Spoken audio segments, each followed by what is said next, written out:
Dans les années 50, à Lunel, une maison dite Maison du Pendu fut le théâtre d'un triple meurtre effroyable. L'enquête fut pourtant rapidement abandonnée, faute de preuves et de témoins, et le lieu devint la cible de toutes les rumeurs. Jusqu'à cette année, où l'université de Nîmes a fait une découverte dans ses archives sonores. Le document que nous nous apprêtons à vous diffuser est totalement inédit et n'a jamais été rendu public.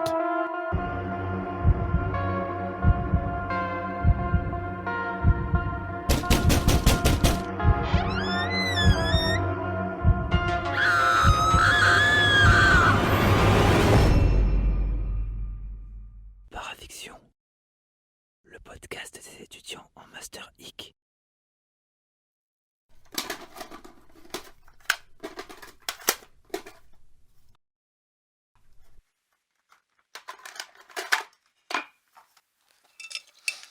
Je préfère vous le redemander par sécurité.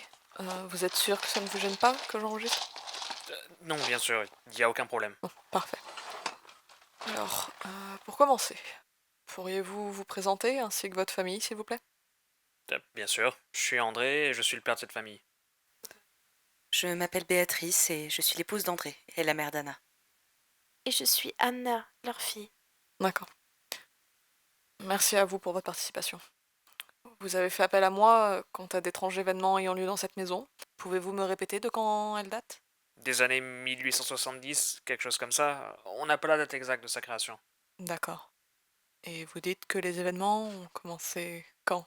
Une semaine après notre installation, ça a commencé par des petites choses, des objets qui changent de place, des portes qui s'ouvrent ou se referment. On n'y a pas vraiment prêté attention au début, on se disait juste qu'on était un peu étourdis. Je vois. Et qu'est-ce qui a fini par vous mettre la puce à l'oreille? Nous avons compris que quelque chose n'allait pas dans cette maison lorsque Anna est venue nous trouver au milieu de la nuit. Elle était complètement paniquée. Quelque chose avait soulevé son matelas et l'avait éjecté de son lit. Nous l'avons gardé avec nous depuis. Vous avez craint que ce soit quelque chose de maléfique? C'est un peu difficile de croire autre chose lorsque ça s'en prend à votre enfant comme ça. À partir de là, nous avons essayé de ne jamais rester seuls dans la maison et de toujours se déplacer à deux. Des grattements ont commencé à se faire entendre dans les murs, comme si ça nous suivait. Nous avons rajouté des crucifix et dit des prières pour nous protéger et essayer de chasser ce qui habitait dans cette maison. Et ça a marché? Pendant un temps seulement.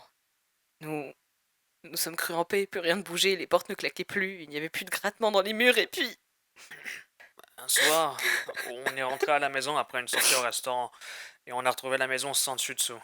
Les meubles avaient été comme jetés au sol, les crucifix arrachés des murs, et notre Bible avait été déchiquetée et éparpillée. Vous n'avez pas quitté les lieux en voyant ça? On a surtout commencé à se demander si quelqu'un s'en prenait pas à nous ou en essayant de nous faire fuir. C'est une jolie maison, on n'aurait pas été surpris que des gens aient eu un œil dessus avant nous. On a appelé la police d'abord pour venir constater les dégâts. Ensuite, nous avons fait appel à un prêtre pour bénir la maison. Ça a marché cette fois-ci? Non, je crois que c'est même devenu encore pire ensuite. Il y a 3 jours, je me suis réveillée au milieu de la nuit. J'avais très chaud et je ne savais pas pourquoi. J'ai voulu réveiller mon père et ma mère, mais je n'arrivais pas à parler ni à bouger. J'ai commencé à paniquer et à essayer d'y voir autour de moi. Il y avait quelqu'un debout devant le lit. Madame, est-ce que c'est vous qui avez fait tomber un verre? Non, j'ai pas bougé d'ici et Anne non plus. Je vois.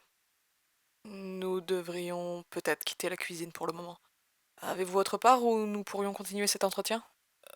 Oui, le salon n'est pas très loin et il est généralement plus calme. Bien, je vous suis.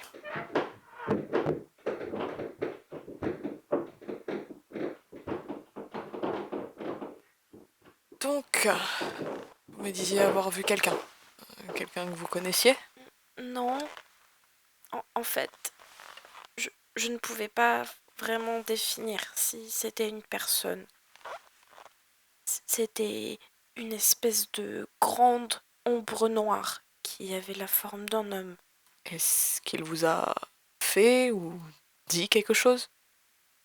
Ça n'a pas parlé, mais ça s'est penché sur moi, ça a posé une main sur le matelas. Je l'ai senti flancher sous son poids. C'est resté en silence à me fixer Je voyais pas ses yeux, mais je les sentais et j'avais l'impression que son regard me scrutait de l'intérieur ou quelque chose comme ça. Ça m'a terrifiée. Vous avez fini par pouvoir bouger? Oui, ça s'est redressé, ça a disparu. J'ai aussitôt pu me relever et crier. Mes parents se sont tout de suite réveillés, mais nous n'avons pas réussi à nous rendormir. C'est pour ça qu'on a fait appel à vous. Vous êtes notre dernier espoir pour nous débarrasser de ça. Bien. Vous disiez que le salon était généralement plus calme. Qu'est-ce que vous entendiez par là? C'est l'endroit où nous avons eu le moins de problèmes.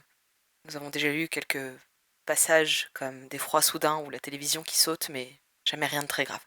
Donc, le salon serait une sorte de zone neutre. Je suppose.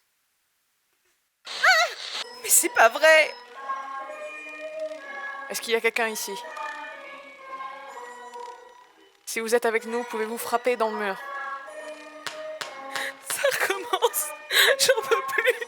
J'en peux plus! Je vous en supplie, mademoiselle, il faut arrêter ça! Je fais au mieux, monsieur.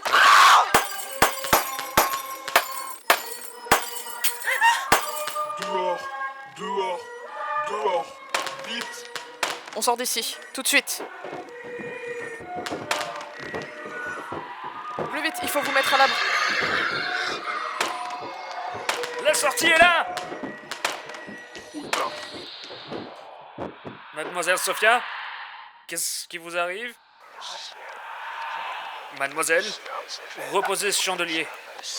Disparaît.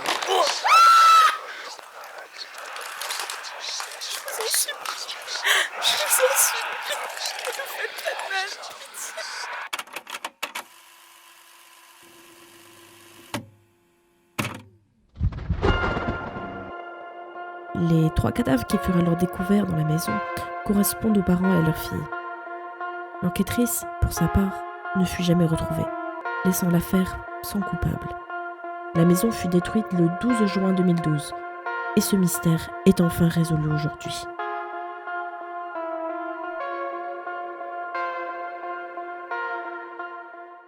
Parafiction, le podcast des étudiants en Master Hic.